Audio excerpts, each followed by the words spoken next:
Today we're showing Defiance, which is a third-person shooter on a mass scale.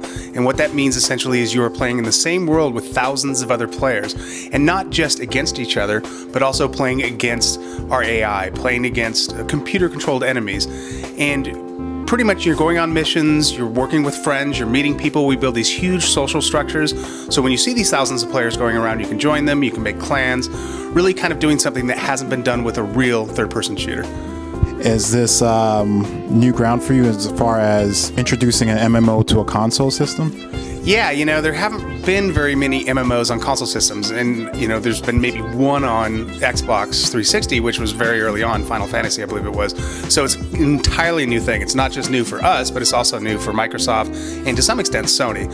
So it's really kind of figuring out how we can get these games, these huge scale games with thousands of players onto the console, and working with the first party, Microsoft and Sony, to kind of figure out how we get these games onto their system. You know, Microsoft hasn't really done it before. Sony, it's fairly new to them, but also, you know, it's a closed system. It's been out for a few years, really kind of trying to figure out how we're going to build this large game space with this amount of players. In a massively online game, you don't control the players, so if they decide they want to show up in a single spot with hundreds of others, they're going to do it, and we want to allow them to do that. That's part of the social experience. So really figuring out how we can fit them all into that game space and be able to render them all on the screen. And we've done that in a multitude of ways. We build a rule set to say, what things do I really need to render? What things can I maybe not have to render right away, and kind of shift it in and out based on those priorities. So you start with a basic character, and then over time you can progress that character. We have thousands of weapons that gain in power over time that you'll be able to access. You won't be able to access some of the high-level weapons early on, but over time you'll be able to get them as you go. And you'll also be able to customize the weapons, so you can put new stocks on them, you can put new scopes, new clips, new barrels, all sorts of stuff that you can really kind of make the weapon the way you want it. And it's visual as well as statistical. Could you tell us a little bit about the story and the landscape of the game? Yeah, so the game takes place in San Francisco. The real brief version of the backstory is there was aliens out in a solar system who realized early on that their system was going to be destroyed. So they built these arks that was able to take their flora and their fauna and representative of their species, and the only place they found to go was Earth. But when they got here, they realized, oh, well, here we are, there's humans already.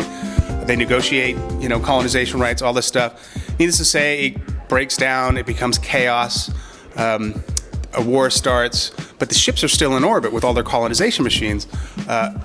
Mysteriously, those all get sabotaged, they rain down on Earth, their colonization machines automatically start to transform the Earth.